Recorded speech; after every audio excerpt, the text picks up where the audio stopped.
বাঙালি খানায় সবাইকে স্বাগত জানাই। আপনারা তো অনেকভাবে সবজি রান্না করে খেয়েছেন, একবার আমার মতন করে সহজ পদ্ধতিতে আপনিও শিখে নিতে পারবেন ছোট ছোট টিপস সহ। তবে আমি আজকে এখানে কিভাবে সবজি রান্না করলাম চলুন সেটা একবার দেখে নেওয়া যাক ভিডিওর মাধ্যমে। এই বর্ষার সময় যে ধরনের সবজি পাওয়া যায় আমি ঠিক সেই ধরনের সবজি নিয়েছি।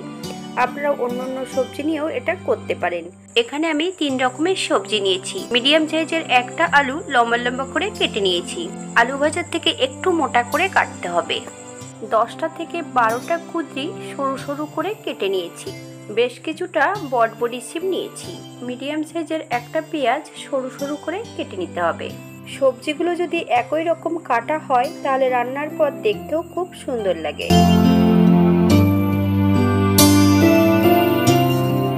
একটা কড়াইতে বেশ কিছুটা সাদা তেল অ্যাড করেছি। তেলটা গরম হওয়া পর্যন্ত অপেক্ষা করতে হবে। একটু নুন হলুদ দিয়ে সম্পূর্ণ আলুগুলো ভেজে নিতে হবে। 4 থেকে 5 মিনিটের মতন ভেজে নিলেই হবে।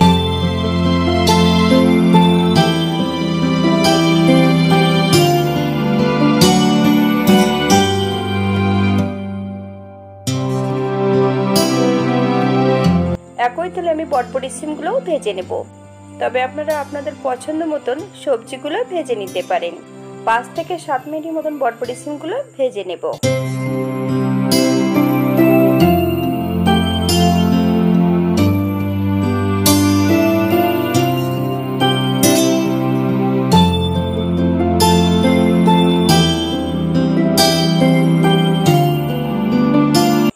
একই তেলে রান্না করব। ফোড়নে রেখেছি পাঁচফোড়ন। পাঁচফোড়ন থেকে সুগন্ধ বেরোলে 2টো শুকনো লঙ্কা, একটা তেজপাতা অ্যাড করব।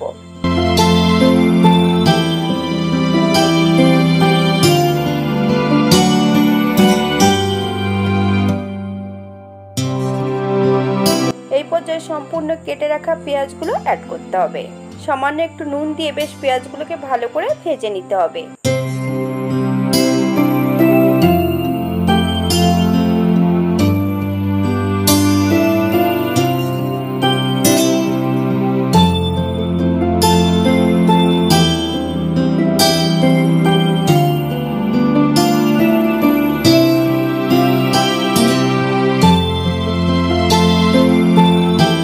পেঁয়াজ ভাজার এই পর্যায়ে আমি কুঁদরিগুলো অ্যাড করব। 5 থেকে 7 মিনিটের মতন বেশ ভালো করে ভেজে নিতে হবে। তবে আমি রান্নাটি করছি মিডিয়াম আঁচে।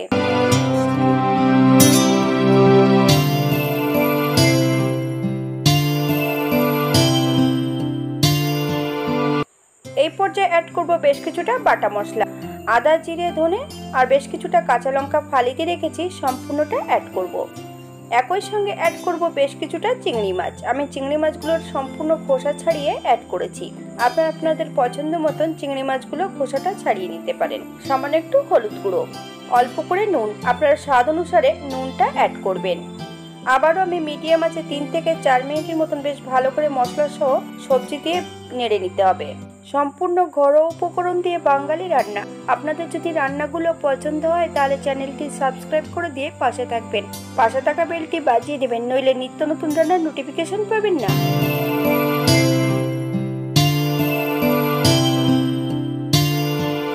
এই পর্যায়ে আমি অ্যাড করব সম্পূর্ণ ভেজে রাখা সবজিগুলো। মশলা এবং সম্পূর্ণ ভেজে রাখা সবজিগুলো দিয়ে বেশ ভালো করে কষিয়ে নিতে হবে। 7 থেকে 8 মিনিটের মতন মিডিয়াম আঁচে বেশ ভালো করে কষিয়ে নিলেই হবে।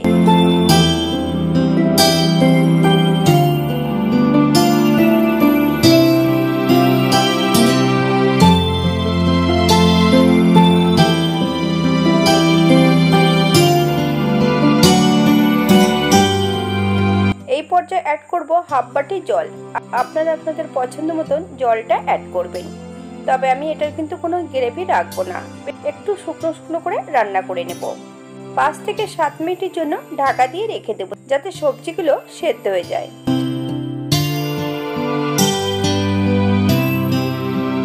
7 মিনিট পর ঢাকা খুলে হালকা হাতে একটু নেড়েচেড়ে নিতে হবে। এই পর্যায়ে অ্যাড করব 1 চামচ চিনি। আপনারা যদি পছন্দ করেন তাহলে পরিমাণে বাড়িয়ে দিতে পারেন। আবারও 5 থেকে 7 মিনিটের মতন বেশ ভালো করে রান্না করে নিতে হবে।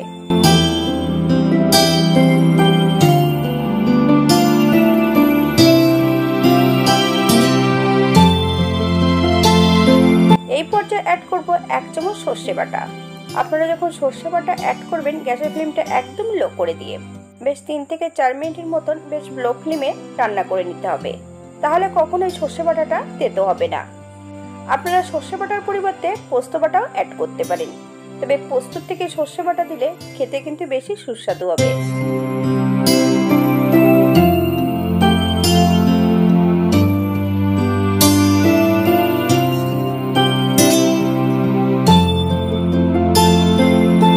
এই পর্যায়ে অ্যাড করব 1 চামচ কাঁচা সর্ষের তেল। আপনারা যদি পছন্দ করেন তাহলে পরিমাণে বাড়িয়ে দিতে পারেন।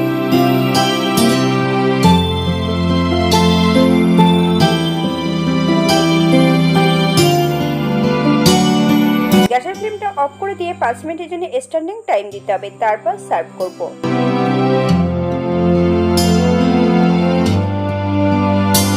এটা দেখতে যেমন ভারী সুন্দর হচ্ছে, এটা গরম ভাতে, রুটি, পরোটা সবকিছুর সঙ্গে অসম্ভব ভালো লাগবে। আপনারা বাড়িতে একবার একই পদ্ধতিতে বানিয়ে দেখুন কতটা সুস্বাদু খেতে। তবে যারা রসুন অ্যাড করবেন তারা কিন্তু অবশ্যই রসুন অ্যাড করতে পারেন। আপনারা যদি জিরে ধনেটা পছন্দ না করেন শুধু আদা বাটা দিয়েও রান্নাটা করে নিতে পারেন। যারা নিরামিষ খাবেন শুধু পোস্ত দিয়ে এটা রান্না করতে পারেন, সেটা খেতেও কিন্তু খুব সুস্বাদু হবে। আজকের ভিডিওটি এই পর্যন্ত। সবাই সুস্থ থাকবেন, ভালো থাকবেন। অন্যদিন নতুন রেসিপি নিয়ে আপনাদের সামনে আবার আমি হাজির হব। নতুন ও পুরনো সকল বন্ধুদের অসংখ্য ধন্যবাদ ভিডিওটি দেখার জন্য।